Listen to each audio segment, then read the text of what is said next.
Okay तो जो हवे आपणे आजे जे छे ए धोरण 11 सायन्सनी अंदर आपणुं त्रीजुं चेप्टर जे छे के भाई चेप्टर नंबर 7 संतुलन जे छे ए संतुलननी आपणे शरूआत करशुं।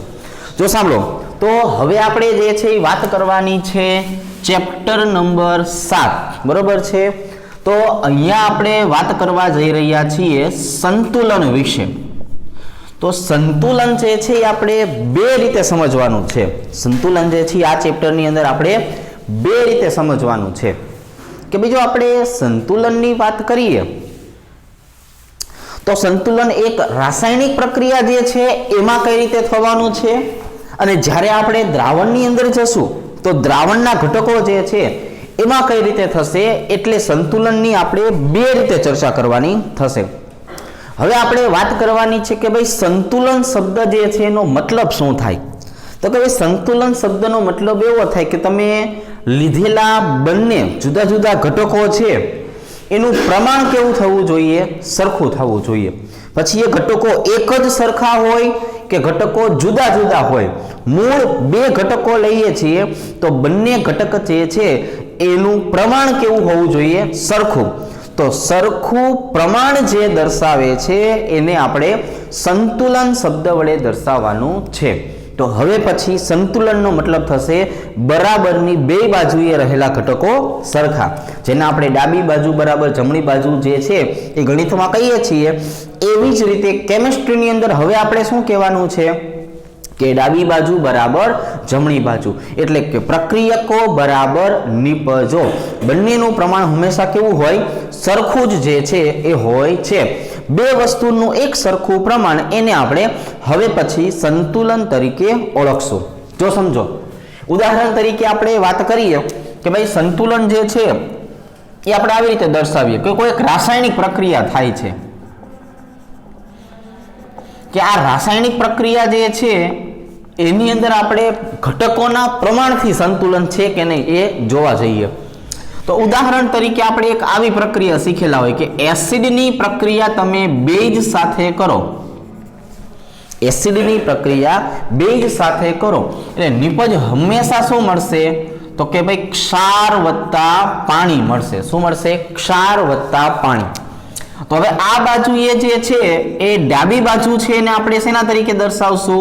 प्रक्रियक तरीके दर्शावशुं। जमणी बाजूना जे घटक छे ने आपणे सेना तरीके दर्शावशुं? निपज तरीके दर्शावशुं। तो हवे प्रक्रियकनी अंदर रहेला घटको कया कया छे तो के हाइड्रोजन छे, ऑक्सीजन छे, सोडियम छे अने क्लोरीन छे। बराबर छे। एवी ज रीते निपजनी वात करीए तो निपजमां पण हाइड्रोजन छे, निपजमां पण ऑक्सीजन छे, निपजमां सोडियम छे अने निपजमां पण क्लोरीन छे। तो हवे आ रासायनिक प्रक्रिया थई तो प्रक्रियकमां हाइड्रोजन केटला वपराणा तो के 1 અને 1 2 हाइड्रोजननुं प्रमाण 2 हतुं, ऑक्सीजननुं प्रमाण केटલું હતું 1 હતું, सोडियमनुं प्रमाण केटલું હતું 1 હતું, क्लोरीननुं प्रमाण केटલું હતું तो के 1 હતું। एवी ज रीते निपजनी वात करो, निपजमां हाइड्रोजननुं प्रमाण केटલું છે 2, ऑक्सीजन 1, सोडियम 1, क्लोरीन पण 1। तो आनो मतलब शुं थयो के एक आखी रासायणिक प्रक्रिया थई, एक संपूर्ण प्रक्रिया थई, प्रक्रियको लीधा तो एनुं रूपांतरण निपजमां कर्युं तो आ तमाम फेरफारो थया तेम छतां आ तमाम फेरफारो थया तेम छतां अहींया तमे जोवा जाओ तो अहींया आपणे शुं जोवा मळ्युं के बे बाजुए घटकोनुं प्रमाण जे छे ए घटकोनुं प्रमाण जे छे ई तो केवुं जोवा मळे छे आपणने तो के घटकोनुं प्रमाण जे छे ए तो आपणने एक ज सरखुं जोवा मळशे। बराबर छे। तो हवे आपणे जे छे आ एक उदाहरण लीधुं। हजी आपणे आवी रीतनुं उदाहरण लईए छो के रासायनिक प्रक्रिया नंबर 2 जोईए। फॉर एग्जाम्पल आपणी पासे जे छे ए नाइट्रोजन वायु छे एनी प्रक्रिया हाइड्रोजन वायु साथे करावीए। हवे अहींया आपणे जो 2 तीरनी निशानी करी। आ 2 तीरनी निशानीनो मतलब शुं थाय ए थोड़ीक वार पछी तमने समजावुं छुं। ने रूपांतरण शेमां थयुं? एमोनियामां। तो समजजो के आ बाजुए जे छे ए नाइट्रोजन घटकनुं प्रमाण केटलुं छे। आपणे एवी रीते नथी लखવું, આપણે એવી રીતે લખીએ કે ભાઈ નાઇટ્રોજન કેટલા છે, હાઇડ્રોજન કેટલા છે। આ બાજુએ નાઇટ્રોજન કેટલા છે, હાઇડ્રોજન કેટલા છે. તો આ નાઇટ્રોજન ને હાઇડ્રોજન શેના તરીકે વર્તવાના છે, પ્રક્રિયક તરીકે. અહીંયા આપણને મળવાનું છે શું, એમોનિયા. એમોનિયાને શું કહેવાય, નિપજ કહેવાય. તો નાઇટ્રોજનનું પ્રમાણ 2, નિપજમાં પણ નાઇટ્રોજનનું પ્રમાણ 2, હાઇડ્રોજનનું પ્રમાણ 6, નિપજમાં પણ હાઇડ્રોજનનું પ્રમાણ 6. તો આપણે આને એવું કહેતા હતા કે આ પ્રક્રિયા જે છે એ રાસાયણિક રીતે કેવી છે, તો કે સંતુલન અવસ્થા ધરાવે છે. કારણ કે અહીંયા સંપૂર્ણ રાસાયણિક પ્રક્રિયાને અંતે જે બે ઘટકો તમે લીધા છે એ બેનું પ્રમાણ તો કેવું રહ્યું, એક સરખું રહ્યું. હવે આપણે આ નિશાનીની વાત થોડીક વાર પછી કરશું, ત્યારે આપણને સમજણ પડશે કે આ નિશાની એટલે શું કહેવાય. તો હવે સમજો કે અહીંયા આપણે એવું દર્શાવીએ છીએ કે બંનેનું પ્રમાણ સરખું છે એટલે બંને સંતુલન અવસ્થા ધરાવે છે. હવે આપણે ભૌતિક ઉદાહરણ લઈએ.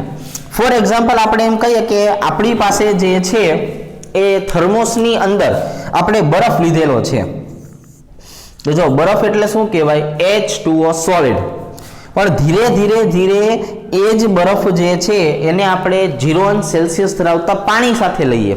જો 0 સેલ્સિયસ ધરાવતું પાણી મળે, એવું નહીં ધારી લેવાનું કે 0 સેલ્સિયસ એટલે બરફ જ હોય. 0 સેલ્સિયસ ધરાવતું પાણી આપણને મળે અને એ પાણી અને બરફ વચ્ચે હંમેશા સંતુલન જળવાયેલું હોય. સાંભળજો, 0 સેલ્સિયસ વાળું પાણી મળે અને એમાં તમે જે છે એ બરફ જ્યારે લ્યો તો બેનું તાપમાન સરખું હતું, 0 સેલ્સિયસ વાળું. તો હવે એકબીજામાં રૂપાંતરણ પામતા હોય. બરફમાંથી પાણી બનતું હોય, પાણીમાંથી બરફ બનતું હોય, પણ આપણે જે છે એને જોઈ શકતા ન હોય, આપણે એને અનુભવી શકતા હોય. તો અહીંયા પણ શું થયું કે બરફ અને પાણી એકબીજામાં જે છે એ રૂપાંતરણ પામે છે, તેમ છતાં બંનેનો જથ્થો જે છે એ કેવો રહે છે, એક જ સરખો. બંનેનું પ્રમાણ કેવું રહે છે, એક જ સમાન. નહીં હોય તો હવે ધીરે કેવું થઈ જશે, સમાન. તો જ્યારે આ બંનેનું પ્રમાણ એક સરખું થઈ જાય છે ત્યારે આપણે એવું કહી શકીએ છીએ કે હવે આમની વચ્ચે સંતુલન જોવા મળે છે. તો સંતુલન શબ્દનો અત્યાર સુધીનો એવો મતલબ કાઢ્યો આપણે કે બે જુદા જુદા ઘટકોનું પ્રમાણ સરખું હોય છે. ઘટકો સરખા હોય કે ન હોય એમનો જથ્થો સરખો હોવો જરૂરી છે, અને સંતુલન તરીકે દર્શાવાય. તો જો આપણે આ પહેલા બોર્ડ જે છે એમાં માત્ર આવી એક સમજણ જોઈ. હવે આપણે બીજું બોર્ડ જે છે ને એની અંદર આપણે સંતુલન શબ્દ જે છે એને આગળ વધારશું. બરોબર છે? ચાલો, તો હવે આપણે જે છે એ સંતુલન ઉપર આગળ વધીએ.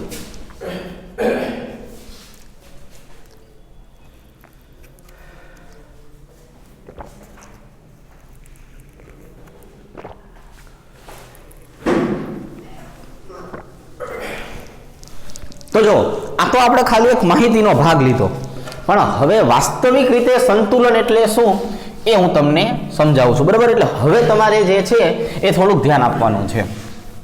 હવે દરેક વસ્તુ આપણે એક સામાન્ય રાસાયણિક પ્રક્રિયાથી પહેલા સમજાવશું તમને, પછી હું તમને ધીરે જે છે એ સંતુલનના મતલબ પણ સમજાવતો જઈશ.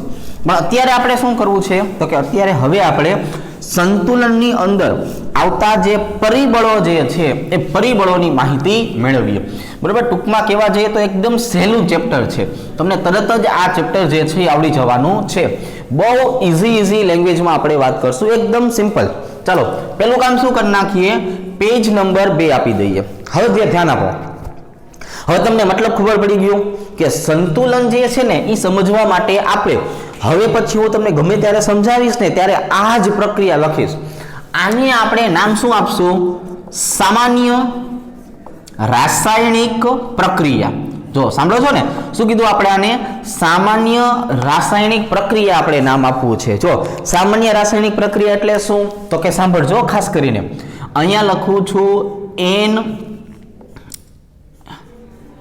A gas. આપણે કામ કરીએ, મોલ છે ને સ્મોલ a વડે દર્શાવીએ. A into A gas plus B into B gas gives, એમાંથી 2 એરાવાળી નિપજ મળે છે. શું મળે છે? C into C ગેસ અને વત્તા D into D ગેસ. જો પહેલા તો આપણે એક સમીકરણ લખ્યું ને, તો દરેક વખતે શું કરવાનું, આ સમીકરણનો મતલબ કહી દેવાનો. શું કહેવાનું ખબર છે? સાંભળજો કે ભાઈ આ બાજુનો જે ભાગ છે ને આપણી પાસે, કે આપણે સંતુલન ચેપ્ટરની વાત કરીએ છીએ તો એને સમજાવવા માટે આપણે એક સામાન્ય રાસાયણિક પ્રક્રિયા લીધી. તો સામાન્ય રાસાયણિક પ્રક્રિયામાં આ બાજુના ભાગ હવે પછી હંમેશા શેના તરીકે વર્તે? પ્રક્રિયક તરીકે વર્તે. અને જમણી બાજુનો ભાગ હંમેશા શેના તરીકે વર્તે? નિપજ તરીકે વર્તે.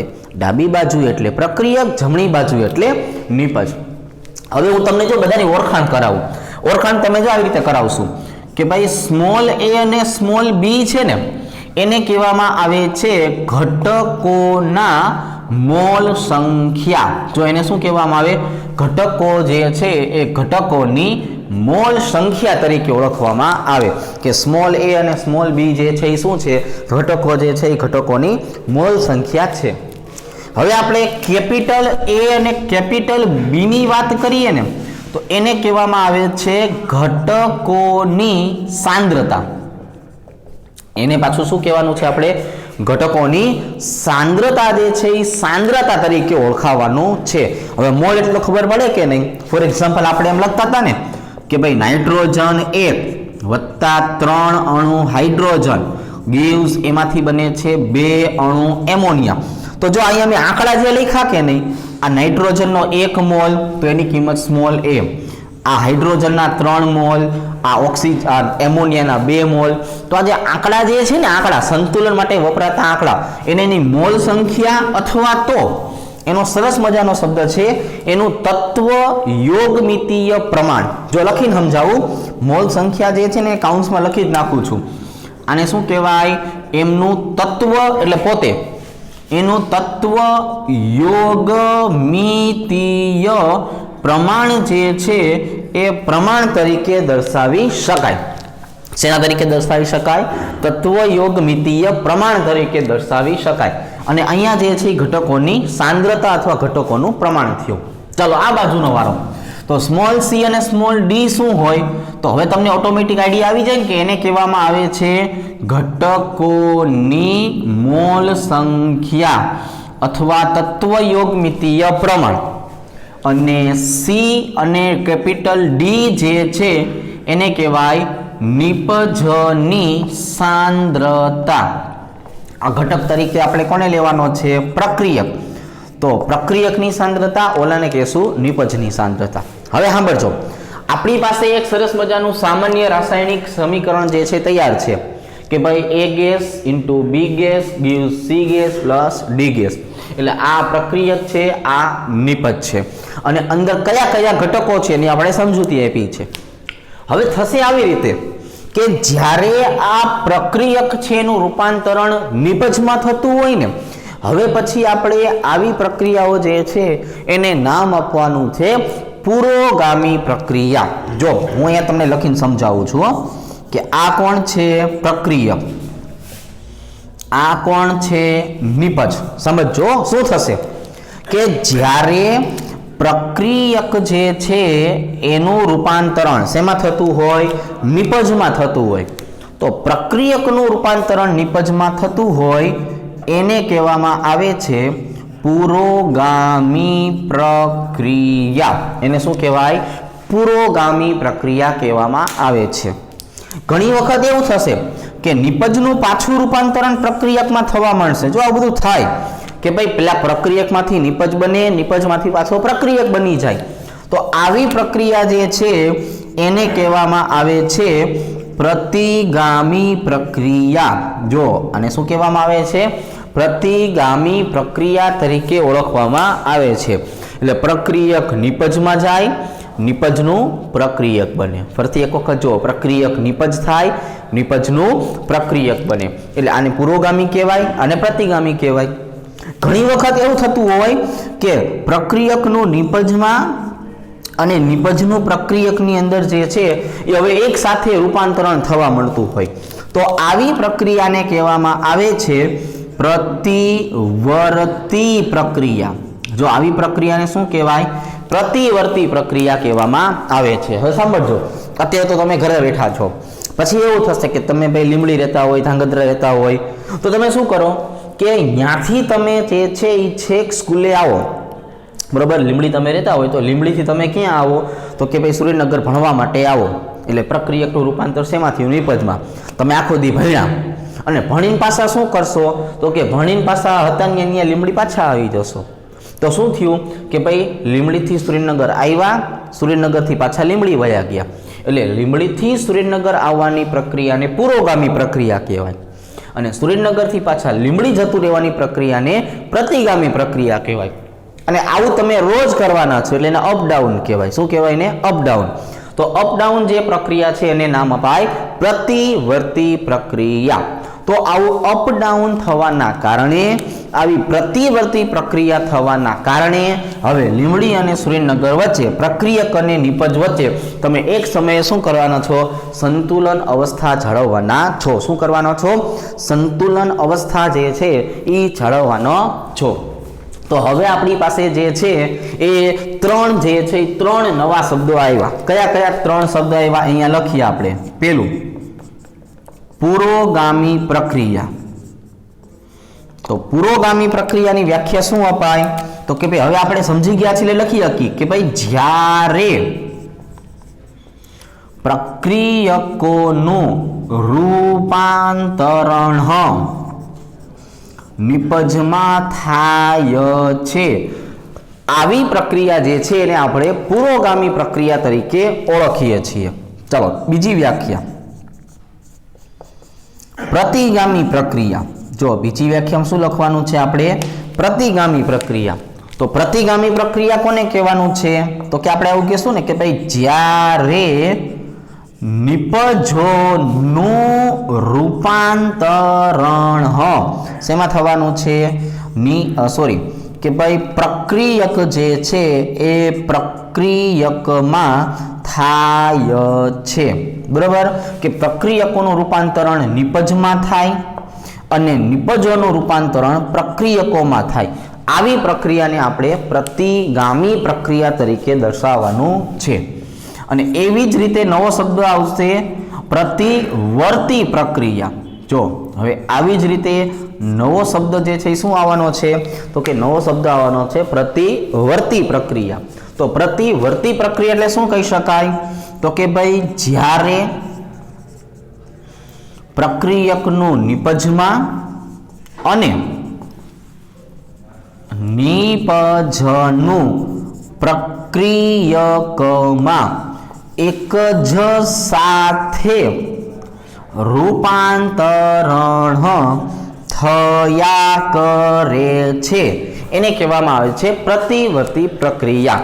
કે ભાઈ પ્રક્રિયકનું રૂપાંતર નિપજમાં થયું, નિપજમાંથી પાછો પ્રક્રિયક થયો. તો આ એકબીજામાં જે રૂપાંતર થયા કરવાની પ્રક્રિયા થઈ કે નહીં, એટલે આપણે એને શું કહેવાનું છે? પ્રતિવર્તી પ્રક્રિયા.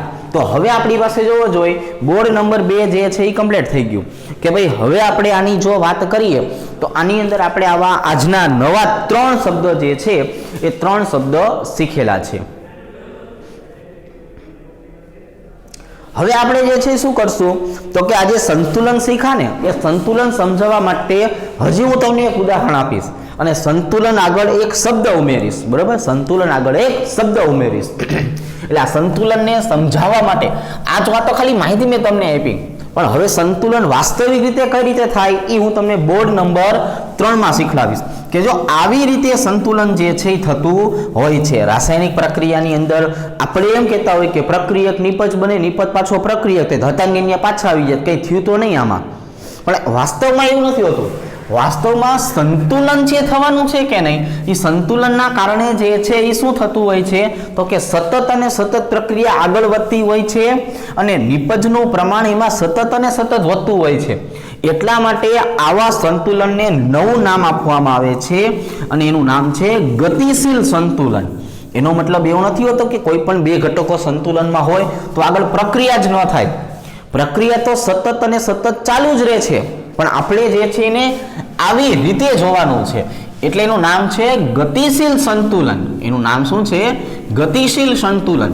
સંતુલનનો મતલબ થયો પ્રમાણ જળવાઈ રહેવું. હવે આપણે જેમ જેમ આગળ વધતા જશું એમ નવા નવા શબ્દો યાદ રાખશું કે ભાઈ હવે આપણે સંતુલનનો મતલબ કે એક ચોક્કસ પ્રકારનું પ્રમાણ જળવાઈ રહેવું. જો આ બધી વસ્તુ આપણે 3જા નંબરના પેજ ઉપર શીખીએ. સાંભળજો, હવે આપણે નામ શું આપવાનું છે?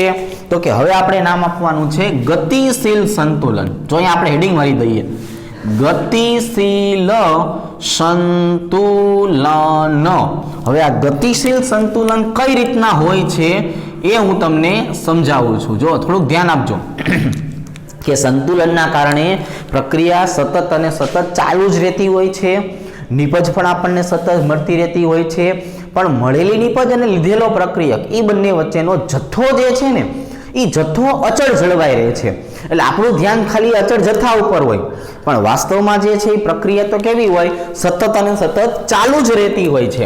ફોર એક્ઝામ્પલ જો હું તમને અહીંયા સમજાવું કે ભાઈ ગતિશીલ સંતુલન એટલે શું, તો હું તમને પહેલા મતલબ સમજાવી દઉં કે ગતિશીલ સંતુલન જે હવે નવો શબ્દ વાપરો ને આવો થયો કે પ્રક્રિયકનું નિપજમાં સતત રૂપાંતરણ થયા કરે છે. કે તમે પ્રક્રિયક જે લેવાના છો એ પ્રક્રિયકનું સતત અને સતત નિપજમાં તો રૂપાંતર થવાનું જ છે, પરંતુ અહીંયા આપણે જો વાત કરીએ તો એનો જથ્થો અચળ જળવાઈ રહે છે, પરંતુ પ્રક્રિયા મિશ્રણમાં જથ્થો જે છે એ જથ્થો અચળ રહે છે. હવે આપણને ખબર કેમ પડશે, જો સમજીએ. આના માટે આપણે જે છે એ શું કરીએ, એક યુ આકારની નળી લઈ લઈએ. જો આપણે એક શું કામ કરીએ, આપણે એક યુ આકારની નળી લઈ લઈએ, આવી રીતે. હવે આપણે શું કરીએ, આ યુ આકારની નળી જે છે કે નહીં એની અંદર આપણે વાદળી કલરની દળી નાખવા મળીએ. જો આમાં હું શું કરું છું, આ વાદળી કલર જે છે એની દળી નાખું છું આવી રીતે.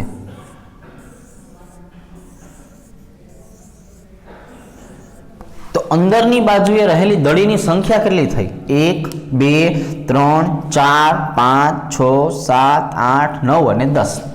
કે ભાઈ આપણી પાસે જે યુ આકારની નળી જે છે એની અંદર તમે જોશો તો યુ આકારની નળીમાં રહેલી દળીની સંખ્યા કેટલી થઈ ગઈ, 10. હવે હું શું કરું છું, તો કે હવે હું અહીંયાથી એક વધારાનો પ્રક્રિયક ઉમેરું છું. જો એનો મતલબ એવો થયો ને કે આ તો પ્રક્રિયક થયો, અને અહીંથી તમને જે બહાર મળશે એ બહાર મળતો ઘટક જે છે એને શું કહેવાય, તો કે નિપજ કહેવાય. અને આ વચ્ચેનું શું થઈ ગયું, પ્રક્રિયા માધ્યમ. તો હવે આપણે બહારની બાજુએથી જો એક લાલ કલરની દળી ઉમેરીએ, જો સાંભળજો તમે કે તમે બહારની તરફથી આ યુ આકારની નળીમાં 10 તો દળી છે, હવે અહીંથી એક દળી રાખું છું અને આમ કરીને આમ ધક્કો મારું છું. જેવું તમે આમ ધક્કો માર્યો એટલે લાલ કલરની દળી કેવી થઈ, અંદર આવી. અને એ જ સમયે જેવી તમે અંદર ધક્કો માર્યો કે નહીં, એ જ સમયે એક વાદળી કલરની દળી કેવી થઈ ગઈ, બહાર નીકળી ગઈ. તો એનો મતલબ એવો થયો કે પ્રક્રિયકનો ઉમેરો થયો, નિપજ છૂટી પડી. તેમ છતાં આની અંદર તમે જોશો તો 1 2 3 4 5 6 7 8 9 અને 10 કે દળીની સંખ્યા તો કેટલી રહી, 10 ની 10 જ રહી. તો હવે દર વખતે આવું જ થશે કે જેવું તમે ડાબી બાજુએથી પ્રક્રિયકનો અણુ જે છે એ અંદર ઉમેરા કરશો તો જમણી બાજુએથી નિપજ જે છે એ સતત અને સતત મળતી રહેશે. તેમ છતાં અંદરની બાજુએ રહેલા ઘટકો જે છે એ ઘટકોનું પ્રમાણ કેવું રહેશે, અચળ જળવાયેલું રહેશે. તો આ પ્રક્રિયા સતત ચાલુ રહી એટલે આને ગતિશીલ શબ્દ કહેવાય. શું કહેવાય, સાંભળજો. પ્રક્રિયા સતત અને સતત ચાલુ રહી ને એટલે આને શું કહેવાય, ગતિશીલ કહેવાય. અને તેમ છતાં આની અંદર શું રહ્યું, સંતુલન. જથ્થો કેવો થઈ ગયો, સમાન જળવાઈ રહેલો છે. જથ્થો કેવો થઈ ગયો, સમાન જળવાઈ રહેલો છે. તો હવે પછી આવી પ્રક્રિયા જે છે એને આપણે નામ આપવાનું છે ગતિશીલ સંતુલન. શું નામ આપવાનું છે, ગતિશીલ સંતુલન. હવે આવું એક ગતિશીલ સંતુલન જે છે એ સમજાવવા માટે થઈને, આવું ગતિશીલ સંતુલન સમજાવવા માટે થઈને જે છે એ આપણે એક ઉદાહરણ જે છે એ સમજીએ. બરાબર. આની અંદર આપણે વાત કરવી છે હાઇડ્રોજનના સમસ્થાનિકની. બરાબર છે. કોની વાત કરવી છે, હાઇડ્રોજનના સમસ્થાનિકની વાત કરવાની છે. તો જો આપણે હાઇડ્રોજન શબ્દ વાપરીએ ને તો હાઇડ્રોજનની પાસે 3 સમસ્થાનિકો છે. કેટલા, 3. એક 1H1 એક 1D2 અને એક 1T3, જેમાં પહેલો જે ઘટક છે ને, પહેલો ઘટક એને આપણે ઓળખાવાનું છે પ્રક્રિયક તરીકે, પ્રોટિયમ તરીકે. આને શું કહેવાય? પ્રોટિયમ. બીજો જે છે એનું નામ છે ડ્યુટેરિયમ અને ત્રીજો જે ઘટક છે એનું નામ છે ટ્રિટિયમ. તો હવે આપણે આ ઉદાહરણ સમજવા માટે હાઇડ્રોજનનો જે બીજો સંસ્થાનિક જે છે ને 1D2 એનો ઉપયોગ કરીએ, જેની અંદર આ જે બગડો જે છે એ બગડો શું દર્શાવે છે? તો કે બગડો દર્શાવે છે એમનો પરમાણુ ભાર દર્શાવે છે. જો બગડો શું દર્શાવે છે? એનો પરમાણુ ભાર દર્શાવે છે. હવે સાંભળો, હવે આપણી પાસે એક બંધ બોક્સ છે. જ્યારે પણ વાયુ અવસ્થામાં પ્રક્રિયા કરતા હોય ને ત્યારે હંમેશા બંધ પાત્રમાં પ્રક્રિયા કરાવવાની. શેમાં પ્રક્રિયા કરાવવાની? બંધ પાત્રમાં. અહીંયા એક આપણે પડદો રાખી દઈએ. શું રાખી દઈએ? પડદો.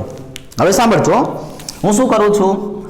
નાઇટ્રોજન ગેસની પ્રક્રિયા જે છે એ હાઇડ્રોજન ગેસ સાથે કરાવીએ. કોની સાથે કરાવીએ? હાઇડ્રોજન સાથે કરાવીએ. હવે તમે નાઇટ્રોજનની પ્રક્રિયા હાઇડ્રોજન સાથે કરાવો એટલે એનું રૂપાંતરણ જે છે એ શેમાં થશે? તો કે 2 અણુ એમોનિયા ગેસમાં થશે.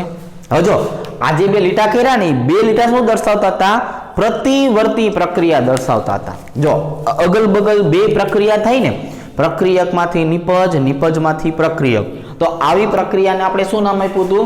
પ્રતિવર્તી પ્રક્રિયા. કે પ્રક્રિયક નિપજ બને, નિપજ પાછો પ્રક્રિયક બને. તો આ બંને એકબીજામાં રૂપાંતરણ થાય ને એટલે પ્રતિવર્તી પ્રક્રિયા કહેવાય.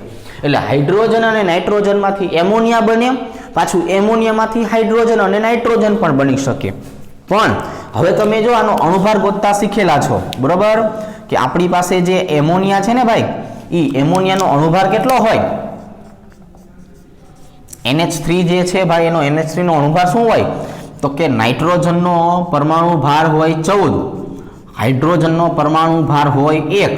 તો અહીંયા આપણી પાસે 14 અને હાઇડ્રોજન કેટલા છે? 3. એટલે આનો પરમાણુ ભાર આપણને કેટલો મળશે? 17 ગ્રામ પ્રતિ મોલ મળશે. તો અત્યારે જે મને નિપજ મળી છે એનો પરમાણુ ભાર, એનો અણુભાર કેટલો મળશે? 17 મળે તો આ પ્રક્રિયા આવી રીતે સંતુલન અવસ્થા ધરાવે છે. પણ આપણે એવું કીધું છે કે પ્રક્રિયાઓ હંમેશા કેવી હોય? ગતિશીલ સંતુલન ધરાવે. પ્રક્રિયા હંમેશા શું કરે? ગતિશીલ સંતુલન ધરાવે. મતલબ કે તમે વધારે ને વધારે જે છે એ પ્રક્રિયક ઉમેરતા જશો તો ઉમેરેલા પ્રક્રિયકમાંથી સતત અને સતત નિપજ મળતી રહેશે. હવે હું આમાં શું ભરું છું ખબર છે? ડ્યુટેરિયમ. જો આ હાઇડ્રોજનનો મોટો ભાઈ હતો ને, બીજા નંબરનો, વચેટ આપણે એને કહીએ, બરોબર છે? આ સૌથી મોટો, આ વચેટ, અને આ સૌથી નાનો, બરોબર? તો હવે આપણે વચેટનો ઉપયોગ કરીએ, ડ્યુટેરિયમ. અને હવે આ પડદો જે છે એ પડદાને શું કરી નાખીએ? કાઢી નાખીએ. એટલે આ નાઇટ્રોજનની સાથે હવે પ્રક્રિયા કરવા માટે થોડાક પ્રમાણમાં કોણ જશે? ડ્યુટેરિયમ. જો આ પ્રક્રિયા જે છે એ સંતુલન ધરાવતી હતી, તો કે હા, એ પ્રક્રિયા સંતુલન ધરાવતી હતી. પણ એમાં જેવું તમે ડ્યુટેરિયમનો ઉમેરો કર્યો ને એટલે જો આવું થયું કે N2 પ્લસ થોડા એવા પ્રમાણમાં 3D2. જો લખવું પડશે હો મારે, થોડું પ્રમાણ, જાજુ બધું નથી. જાજુ પ્રમાણ તો ઉપરની પ્રક્રિયાનું છે. પણ જેવું તમે નાઇટ્રોજનની સાથે ડ્યુટેરિયમની પ્રક્રિયા કરાવરાવી એટલે કે પહેલેથી આ પ્રક્રિયા તો સંતુલન ધરાવતી હતી, પણ જેવો ડ્યુટેરિયમ નાખ્યો ને એ આની ભેગું જોડાવા ગયો અને થોડા પ્રમાણની અંદર શું બન્યું? 2ND3 gas. શું બન્યું? 2ND3 ગેસ બને છે. આ જે બન્યું ને, આ ભેગન જે છે એનું નામ હતું એમોનિયા. જો શું નામ હતું આનું નામ? એમોનિયા. અને આ જે નિપજ બની ને આ, એનું નામ છે ડ્યુટેરો એમોનિયા. ડ્યુટેરો એમોનિયા. કેમ કે એમાં શું આવ્યું છે? ડ્યુટેરિયમ. ડ્યુટેરિયમ એટલે નામ શું થઈ જાય? ડ્યુટેરો એમોનિયા. હવે આનો મારે અણુભાર ગોતવો હોય તો અહીંયા મારે લખવું પડે નાઇટ્રોજન બરાબર 14, પણ ડ્યુટેરિયમ બરાબર 2 લખવું પડે. જો કેમ કે 2 છે, હાઇડ્રોજન હોત તો 1 હોત. તો અહીંયા જે છે આપણે જો લખવાનું થાય તો શું કહેવું પડશે? કે ભાઈ નાઇટ્રોજન માટે આવશે 14 અને 3 અને 2 એટલે 14 અને 6 કેટલા થયા? 20 ગ્રામ પ્રતિ મોલ. જો આપણે એમ કહીએ કે આ એક જ પ્રક્રિયા સતત અને સતત થયા કરે છે, તો આ એક જ પ્રક્રિયા સતત અને સતત થયા કરવાના કારણે આગળ પ્રક્રિયા થાત નહીં. પણ જેવો તમે ડ્યુટેરિયમનો ઉમેરો કર્યો, થોડા પ્રમાણમાં કર્યો, પણ જેવો ડ્યુટેરિયમનો ઉમેરો કર્યો ને, એટલે ડ્યુટેરિયમે શું કર્યું, નાઇટ્રોજન સાથે પ્રક્રિયા કરી અને એમાંથી સંતુલન સ્થપાણું, નવું સંતુલન જેને કહીએ, ગતિશીલ સંતુલન, અને આપણને ડ્યુટેરો એમોનિયા પણ નિપજ મળે છે. પણ આપણને ખબર ન પડે કે નિપજ મળી છે કે નથી મળી, પણ એના અણુભારમાં શું થયો, વધારો. જો આપણે અણુભાર જે છે એ માપી શકીએ ને, એટલે અણુભાર જે છે એ પહેલા કેટલો હતો, 17 ગ્રામ પ્રતિ મોલ હતો. હવે જે છે એ અણુભાર વધીને કેટલો થઈ ગયો, 20 ગ્રામ પ્રતિ મોલ થઈ ગયો. એટલે નિપજની અંદર આ અણુ જે છે એ અણુના વજનમાં વધારો થયો. એટલે આપણને ખબર પડશે કે અહીંયા ગતિશીલ સંતુલન સ્થપાય છે. તો જોવો ભાઈ, ત્રીજા નંબરના બોર્ડમાં મેં તમને આવું સમજાવ્યું કે ભાઈ